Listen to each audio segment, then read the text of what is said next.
इन दिनों एक एक्ट्रेस उर्मिला सनावर के फेसबुक लाइव और एक के बाद एक ताबड़तोड़ खुलासों से उत्तराखंड की पॉलिटिक्स में जबरदस्त तहलका मचा हुआ है। उर्मिला सनावर खुद को बीजेपी से निष्कासित पूर्व एमएलए सुरेश राठौर की वाइफ बताती हैं।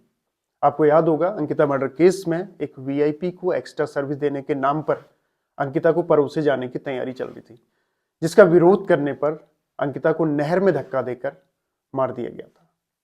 भले ही अब इस केस में उन तीनों दोषियों को उम्र कैद की सजा हो गई है, लेकिन इस हत्याकांड से जुड़े हुए कई राज आज भी दफन हैं। अब इस केस में उत्तराखंड के बड़े बड़े नेताओं के नाम सामने आ रहे हैं। उर्मिला सनावर दावा कर रही है कि इस केस में गट्टू, फट्टू और भट्टू जैसे कई लोग शामिल हैं। सुनिए आप। गट्टू दुष्यंत कुमार गौतम, फट्टू मेरा पति, अभी शाम को एक नाम जुड़ा है भट्टू, महेंद्र भट्ट, गट्टू, फट्टू और भट्टू। दूसरी तरफ कांग्रेस ने भी धामी सरकार पर इस केस से जुड़े हुए अहम सबूत मिटाने के आरोप लगाए हैं। कांग्रेस प्रदेश अध्यक्ष गणेश गोदियाल इसको लेकर एक प्रेस कॉन्फ्रेंस भी करते हैं और सुप्रीम कोर्ट के किसी रिटायर्ड या सिटिंग जज की अध्यक्षता में इस केस की जांच की मांग कर रहे हैं। ये भी सच है कि सीबीआई सेंट्रल गवर्नमेंट की, मैंने अभी अपनी प्रेस वार्ता के दौरान ये बात कही भी, अभी दोबारा दोहरा रहा हूं, हमें इस बात का हमेशा अंदेशा रहता है। इसलिए हमने ये बात कही है कि सुप्रीम कोर्ट के माननीय किसी न्यायाधीश, वर्तमान या रिटायर्ड न्यायाधीश जी की अध्यक्षता में, उनकी देखरेख में ये जांच हो। हमने ये बात कही है। उर्मिला सनावर के बयानों के बाद अंकिता भंडारी की मां का भी एक वीडियो सामने आ रहा है, जिसमें वो रोते हुए अपनी बेटी को न्याय दिलाने की मांग कर रही हैं और नेताओं की पोल खोलने के लिए उर्मिला का भी धन्यवाद कर रही हैं। की विनती करती हूँ कि बहन, मैंने अपनी बेटी को बड़े लाड प्यार से पाला था। अब 3 साल हो गए मुझे रोते रोते, अभी तक मुझे कोई न्याय नहीं मिला। जब से मैंने आपकी वीडियो देखी है, मुझे आशा की किरण दिखाई दी है। अगर आप उन सबूतों को कोर्ट में पेश करोगे तो मेरे बेटे को न्याय मिल सकता है। इन सारे बयानों के बाद 3 साल पहले हुआ अंकिता हत्याकांड एक बार फिर से तूल पकड़ चुका है, क्योंकि इस मामले में उस वीआईपी का आज तक खुलासा नहीं हो पाया है, जिसकी वजह से अंकिता पर दबाव बनाया जा रहा था। उर्मिला सनावर के इन खुलासों के बाद अब ये लग रहा है कि दोषी सिर्फ वो 3 लोग ही नहीं थे जिन्हें सजा मिल चुकी है, बल्कि वो सारे नेता भी दोषी हैं जिनके अय्यासियों के शौक ने अंकिता के मर्डर की भूमिका बनाई, जिनकी काली करतूतों की वजह से अंकिता के माँ बाप ने अपनी जवान बेटी खो दी थी। 2022 का वो साल था, लोअर मिडिल क्लास की एक पहाड़ी लड़की 12वीं करने के बाद एक रिजॉर्ट में रिसेप्शनिस्ट के तौर पर अपना करियर शुरू कर रही होती है। इस समय इसकी एज सिर्फ 19 साल थी। अभी इस लड़की को जॉब करते हुए सिर्फ 8-10 ही दिन हुए थे और रिजॉर्ट के ऑनर पुलकितारी के साथ उसकी कुछ अनबन शुरू हो जाती है, क्योंकि एक्स्ट्रा सर्विस के नाम पर इस लड़की से एक वीआईपी को खुश करने के लिए कहा जा रहा था। नौकरी के ठीक 18वें दिन शाम को रिजॉर्ट का ऑनर अपने 2 एम्प्लॉइज के साथ उस लड़की को रिजॉर्ट से बाहर ले जाता है, बहला फुसलाकर। एक स्पॉट पर खड़े होकर इनमें बहस और हाथापाई होती है और फिर थोड़ी देर में इस मासूम लड़की को चीला नहर में धकेल दिया जाता है। अगले दिन लड़की के लापता होने की खबर उसके गांव तक पहुंच जाती है।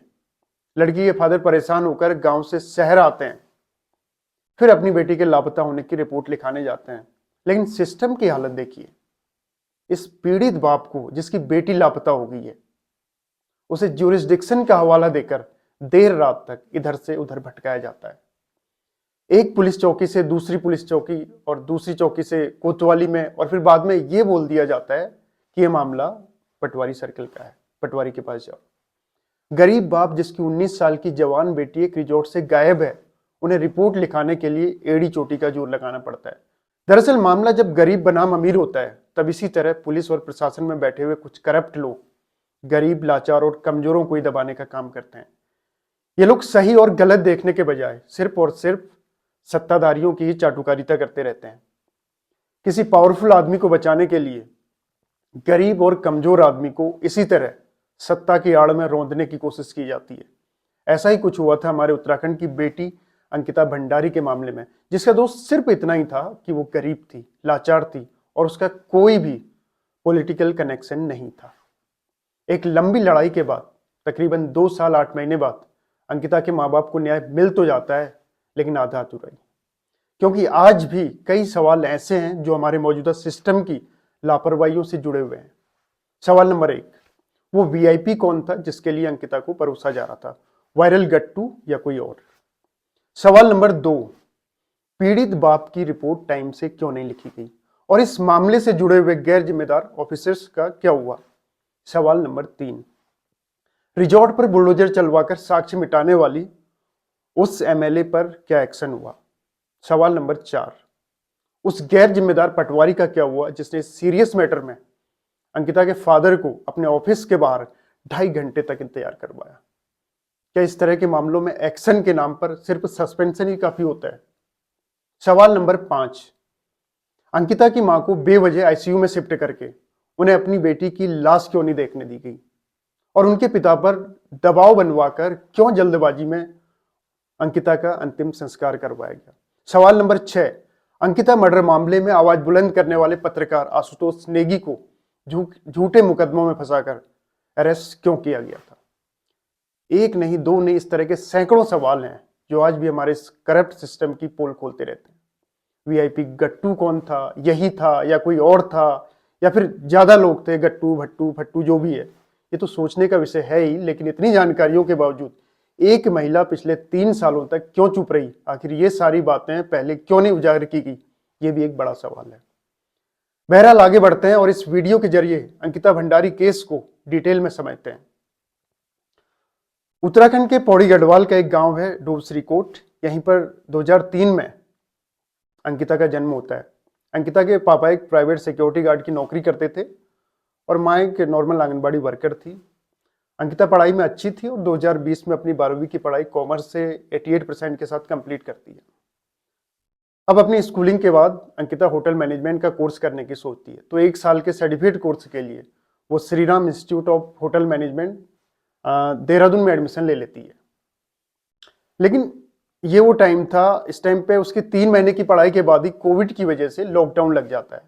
बाद में जब कॉलेज शुरू होता है तो उसे फीस भरने के लिए 40,000 रुपयों की जरूरत पड़ती है, क्योंकि कोविड के बाद कई लोग बेरोजगार हो गए थे, लोगों की जॉब्स जा चुकी थी। तो इसी टाइम पर अंकिता के फादर की भी जॉब छूट जाती है और अंकिता की फीस के लिए 40,000 रुपए अरेंज नहीं हो पाते।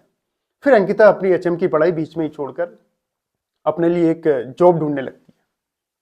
अंकिता का एक दोस्त था पुष्पदीप, जो कि जम्मू से ही था। शायद इंस्टाग्राम से इनमें जान पहचान हुई थी। अंकिता अपनी सारी सिचुएशन बताकर अपने दोस्त पुष्पदीप से अपने लिए जॉब ढूंढने को बोलती है। पुष्पदीप OLX पर एक वैकेंसी का विज्ञापन देखता है जिसमें रिसेप्शनिस्ट की रिक्वायरमेंट डाली हुई थी और ये रिजॉर्ट ऋषिकेश में ही था, मतलब उसी का एक आउटर एरिया जो ऋषिकेश से 8-10 किलोमीटर दूर था। इसका नाम था वनेंद्रा रिजॉर्ट। वैकेंसी का जो विज्ञापन था OLX पर, उसमें यह भी क्लियर था कि इस नौकरी के लिए 24 घंटे रिजॉर्ट में ही रहना होगा, मतलब रूम या अकोमोडेशन वगैरह की जो भी कह सकते हैं फैसिलिटी सब यहीं पे होगी। अंकिता के दोस्त पुष्पदीप ने इस साइड से रिजॉर्ट के ओनर पुलकित का कांटेक्ट ले लिया और जॉब की बातें करता है।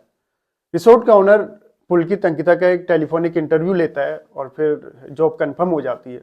इसके बाद 28 अगस्त 2022 को अंकिता के ही फादर उसे रिजॉर्ट में छोड़ने भी जाते हैं। नौकरी लगने की पहली रात रिजॉर्ट में आया हुआ एक गेस्ट अंकिता से छेड़छाड़ करने लगता है।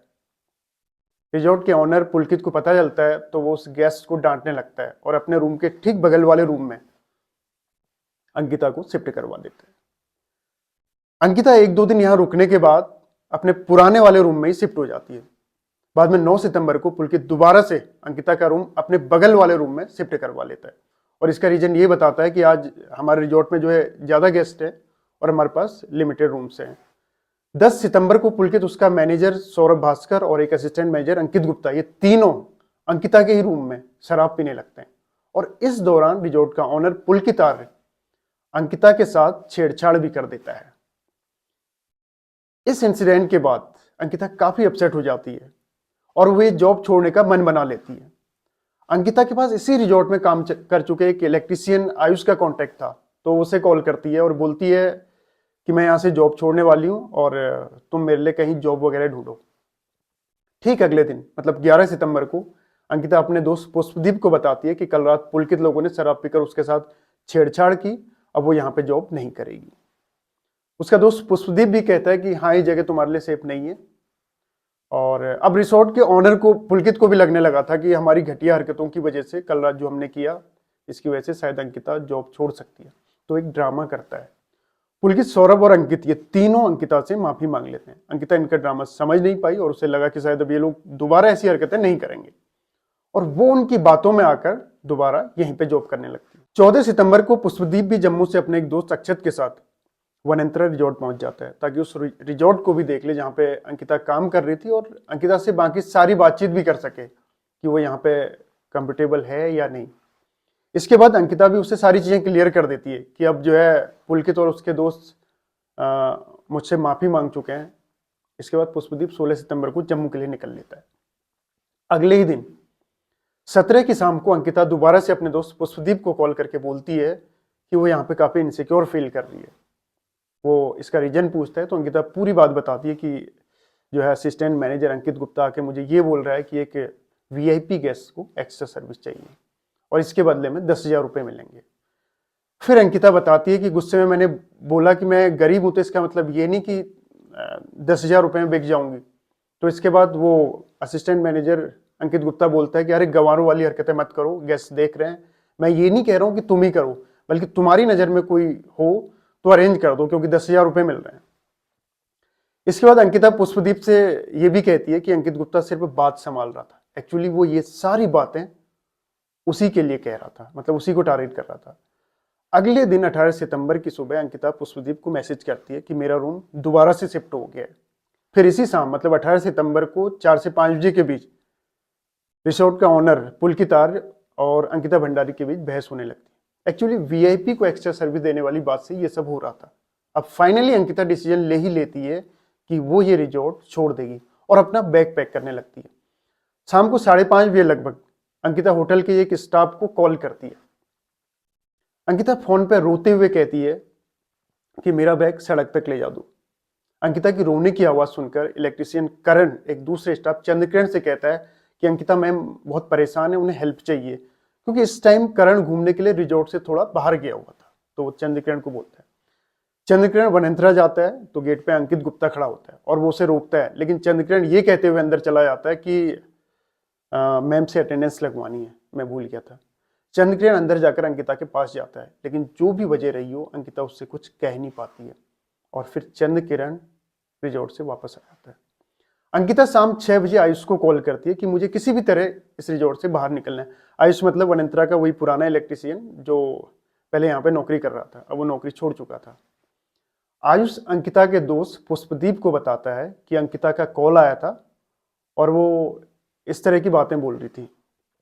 अंकिता जिस टाइम फोन पर ये सारी बातें कर रही थी उसी टाइम में 2 लड़के भी खड़े थे जो हाउसकीपिंग का काम कर रहे थे और उस टाइम ये एक गेस्ट का शायद सामान ले जा रहे थे। ये दोनों देखते हैं कि अंकिता रोते हुए फोन पर बात कर रही थी और किसी से हेल्प मांग रही थी। तभी पुलकित अंदर से आता है और अंकिता का फोन छीन लेता है और उसे खींचकर अंदर रूम की तरफ ले जाता है। इसी दिन शाम को 7:57 पर अंकिता पुष्पदीप को कॉल करके सारी बातें बताती जो सब चल रहा था। रिजॉर्ट के ऑनर पुलकित आर्य को अब ये श्योर हो चुका था कि अंकिता बिल्कुल भी कंप्रोमाइज नहीं करेगी, तो उसे बहकाना शुरू करता कि चलो बाहर चलते हैं, तुम्हारा मूड वगैरह फ्रेश हो जाएगा। रात 8 बजे पुलकित आर्य, अंकित और सौरभ ये तीनों अंकिता को रिजॉर्ट से बाहर ले जाते हैं। रात 8 बजे के एक सीसीटीवी फुटेज पर दिखता है कि वो अलग अलग 2 व्हीलर गाड़ियों पर 4 लोग कोड़िया गांव से ऋषिकेश एम्स की तरफ जाने वाले रूट पे दिखाई देते हैं। इनमें एक 2 व्हीलर गाड़ी पे अंकिता बैठी हुई थी जिसे सौरभ भास्कर चला रहा था, मैनेजर, और इसके पीछे पुलकित और अंकित गुप्ता भी दूसरी बाइक से आ रहे होते हैं।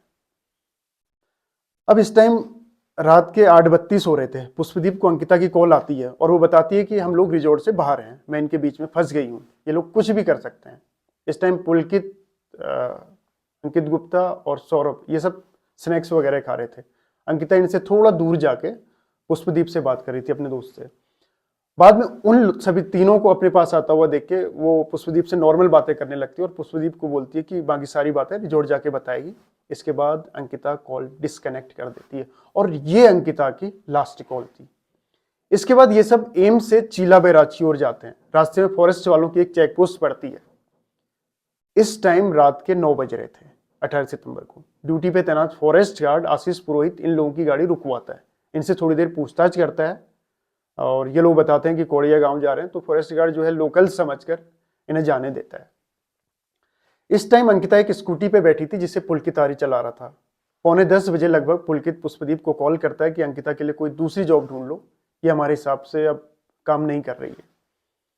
जवाब में पुष्पदीप भी कहता है कि ठीक है, उसकी 20 दिन की सैलरी दे देना, सुबह लड़का आएगा और वो आके ले जाएगा। पुष्पदीप पुलकित से पूछता है कि क्या आप लोग रिजॉर्ट वापस आ गए? तो पुलकित आर्य हाँ बोलता है, लेकिन पुलकित झूठ बोल रहा था क्योंकि इस समय ये लोग चीला बैराज के आसपास ही थे। रात 10 बजे जम्मू से पुष्पदीप अंकिता को कॉल करता है, लेकिन उसका फोन स्विच ऑफ आता है। फिर पुलकित को कॉल करता है तो उसका भी फोन स्विच ऑफ ही आता है।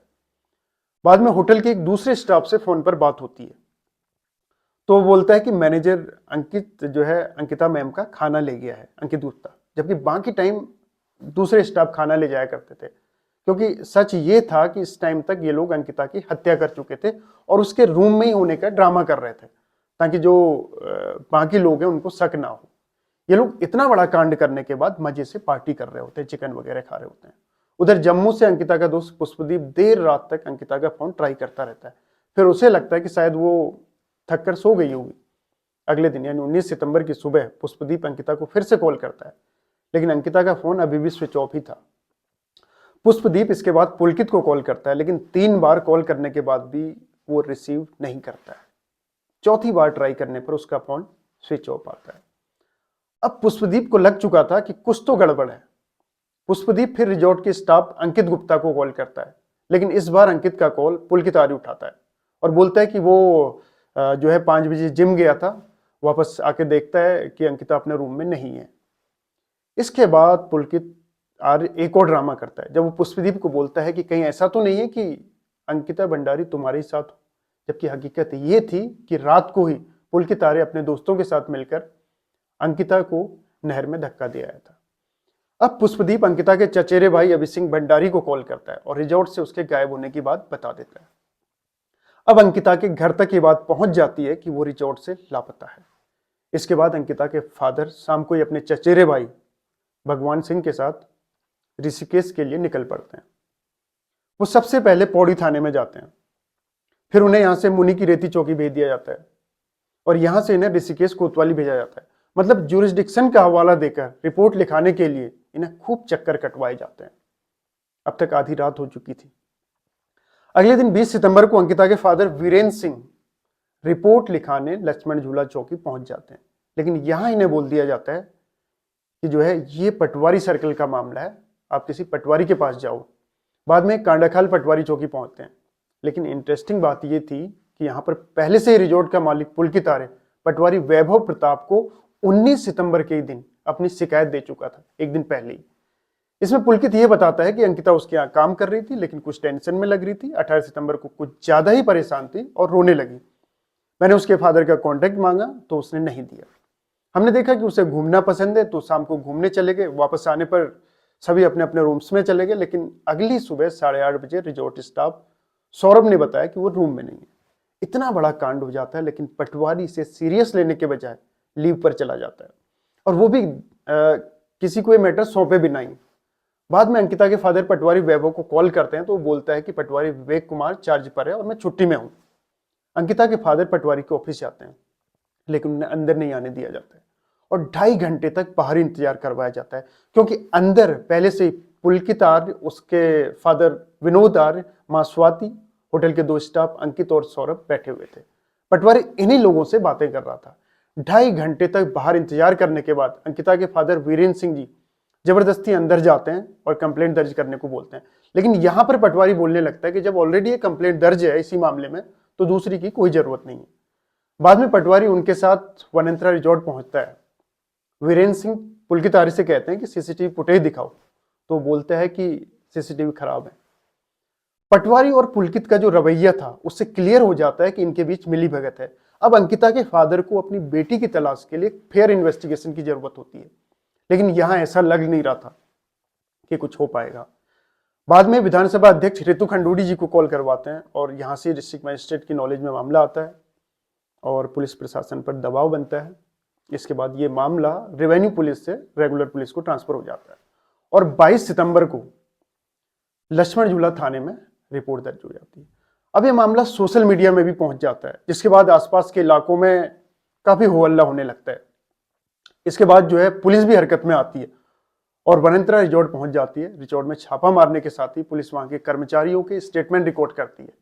इस पूरी इन्वेस्टिगेशन से पता चलता है कि पुलकित आर्य और अंकित भंडारी में बहस हुई थी। देर शाम ये 4 लोग रिजॉर्ट से बाहर जाते तो हैं, लेकिन 3 ही लोग रिजॉर्ट वापस लौटते हैं। यानी अंकिता को लेकर अब तक जो कहानी बनाई जा रही थी, अब उसका पर्दाफाश हो चुका था। सभी आरोपियों के व्हाट्सएप चैट और कॉल डिटेल्स चेक की जाती है और रास्तों के सीसीटीवी फुटेज चेक किए जाते हैं। इन सब के बाद 22-23 सितंबर की रात को ये तीनों हत्यारे पुलकित, अंकित और सौरभ अरेस्ट कर लिए जाते हैं। बाद में ये तीनों ये कबूल करते हैं कि अंकिता के साथ उनकी बहस हुई थी और धक्का मुक्की में वो नहर में गिर गई थी, जबकि हकीकत कुछ और ही थी। ये तो सिर्फ इन दरिंदों की बच निकलने की प्लानिंग थी। इसके बाद चीला नहर में सर्च ऑपरेशन होता है और 24 सितंबर को अंकिता की बॉडी मिल जाती है। उसकी बॉडी को पोस्टमार्टम के लिए एम्स ऋषिकेश ले जाया जाता है। 23 सितंबर की रात को BJP MLA Renu Bisht resort पर बुलडोजर चलवा देती है। इसे लगभग आधा तोड़वा देती है, जिसमें अंकिता का रूम भी शामिल था। मतलब क्राइम सीन वाली लोकेशन को ही डिमोलिश कर दिया जाता है। इसी टाइम पर रिजॉर्ट के अंदर मौजूद एक आयुर्वेदिक फैक्ट्री में भी आग लगा दी जाती है। आग कैसे लगी नहीं मालूम। बॉडी मिलने के बाद अंकिता की मां को गांव से बुलाया जाता है और हरिद्वार में ही दाह संस्कार करवाने की जिद की जाती है, जबकि उसकी फैमिली के लोग जो है बॉडी को घर ले जाना चाहते थे। अब अंकिता की मां को पीडब्ल्यूडी गेस्ट हाउस में रखा जाता है। अंकिता की मां, उनके पापा और भाई तीनों को अलग अलग कर दिया जाता है ताकि आपस में कोई खास कम्युनिकेशन ना हो सके। मुख्यमंत्री धामी, उनकी पुलिस और प्रशासन, इन सभी का दबाव था कि डेड बॉडी का जल्दी से जल्दी अंतिम संस्कार हो। अंकिता के फादर पर काफी प्रेशर बनाया जाता है, जिसके बाद वो अंतिम संस्कार के लिए मान जाते हैं। लेकिन अंकिता की मां को अंकिता का चेहरा तक नहीं देखने दिया जाता है। अंकिता के फादर वीरेंद्र सिंह को यह बोला जाता है कि उनकी पत्नी आईसीयू में है और उधर जल्दबाजी में अंतिम संस्कार हो जाता है, जबकि इधर अंकिता की मां रोती रहती है। अंकिता की पोस्टमार्टम रिपोर्ट आ जाती है, जिसमें काफी चीजें क्लियर हो जाती हैं, जैसे एंटीमोर्टम इंजरीज, मतलब धक्का देने से पहले की गई मारपीट का पता चल जाता है। अंकिता के पेट में खाना था जो पूरी तरह से डाइजेस्ट भी नहीं हो पाया था। मतलब ये खाना मरने से सिर्फ 1 घंटे पहले का था। पीएम रिपोर्ट से ही पता चलता है कि उसकी मौत एस्फिक्सिया, मतलब पानी में डूबने के बाद सांस रोकने से हुई। पीएम रिपोर्ट से फोर्सफुल पेनिट्रेटिव सेक्सुअल असॉल्ट के सबूत नहीं मिलते हैं और एक्सपर्ट्स के द्वारा यह भी कहा जाता है कि इसके बावजूद भी सेक्सुअल असॉल्ट की पॉसिबिलिटीज को पूरी तरह से नकारा नहीं जा सकता है। मतलब कुछ भी हो सकता है। अब तक ये मुद्दा उत्तराखंड के साथ ही पूरे देश भर में पहुंच चुका था। जगह जगह लोग प्रोटेस्ट कर रहे थे और अंकिता को न्याय दिलाने के लिए सरकार के खिलाफ नारेबाजी की जा रही थी। हालात बिगड़ते देख सीएम धामी ने अंकिता मर्डर केस की जांच के लिए टीआईजी के नेतृत्व में एक एसआईटी गठित करवा दी। वनेंद्रा रिजॉर्ट के मालिक पुलकित आर्य के बाप विनोद आर्य को भाजपा ने पार्टी से निकाल दिया और विनोद आर्य के दूसरे बेटे अंकित आर्य से भी दर्जा मंत्री का पद छीन लिया गया। एसआईटी भी तीनों आरोपियों के खिलाफ हत्या, साक्ष्य छिपाने और छेड़खानी समेत तकरीबन 500 पेज की चार्जशीट कोर्ट में दाखिल करती है। इन हत्यारों ने अपने बचाव में कोर्टरूम के अंदर एक अलग ही कहानी सुनाई। ये कहते हैं कि अंकिता जो है अपने दोस्त पुष्पदीप से शादी ना होने के चलते डिप्रेशन में थी। एक्स्ट्रा सर्विस वाले मैसेज पर जब बात की जाती है तो ये बोलते हैं कि पुष्पदीप पर शादी का दबाव बनाने के लिए ही अंकिता ये कहानी बना रही थी। इन हत्यारों की एक बेहुदा दलील ये भी थी कि पुष्पदीप के रिसोर्ट आने से पहले अंकिता ने ही सीसीटीवी मैनेज किए थे, जबकि रिजॉर्ट ओनर पुलकित आर्य अंकिता के फादर और पटवारी को पहले ही ये बोल चुका था कि सीसीटीवी खराब है, कुछ कंस्ट्रक्शन वगैरह का बहाना बनाया था। इनके बयानों में ऐसे तमाम कॉन्ट्राडिक्शन देखने को मिलते हैं जो इन्हें दोषी साबित करने के लिए काफी थे। एक लंबी लड़ाई के बाद, यानी पूरे 2 साल 8 महीने बाद इस मामले में कोर्ट का डिसीजन आता है। 500 पेज की चार्जशीट के साथ ही 97 गवाहों के बयान ले लिए जाते हैं और इन तमाम गवाहों, बयानों और साक्ष्यों के बाद 30 मई 2025 को कोटद्वार की कोर्ट पुलकित आर्य, अंकित गुप्ता और सौरभ भास्कर, इन तीनों को दोषी मानते हुए उम्र कैद की सजा सुना देती है। हालांकि अंकिता के घर वाले इन तीनों दरिंदों के लिए फांसी की सजा की डिमांड कर रहे थे। अब एक बार टीवी एक्ट्रेस उर्मिला सेनावर के बयानों के बाद यह मामला फिर से चर्चाओं में है और सवाल उठ रहे हैं कि आखिर 18 सितंबर 2022 को वनेंद्रा रिजॉर्ट में चल क्या रहा था। एक्स्ट्रा सर्विस की डिमांड करने वाला वीआईपी एक था या ज्यादा लोग थे? अंकिता के रूम पर जल्दबाजी में बुलडोजर चलवाना क्यों जरूरी हो गया था? एक फेयर इन्वेस्टिगेशन से पहले ही क्राइम सीन मिटाने की कोशिश क्यों की गई थी? इस तरह के तमाम सवाल हैं जो इस केस में लिप्त लोगों की लंबी फेहरिस्त की ओर इशारा करते हैं। आगे फिर होगी मुलाकात किसी और नए मुद्दे के साथ। नमस्कार।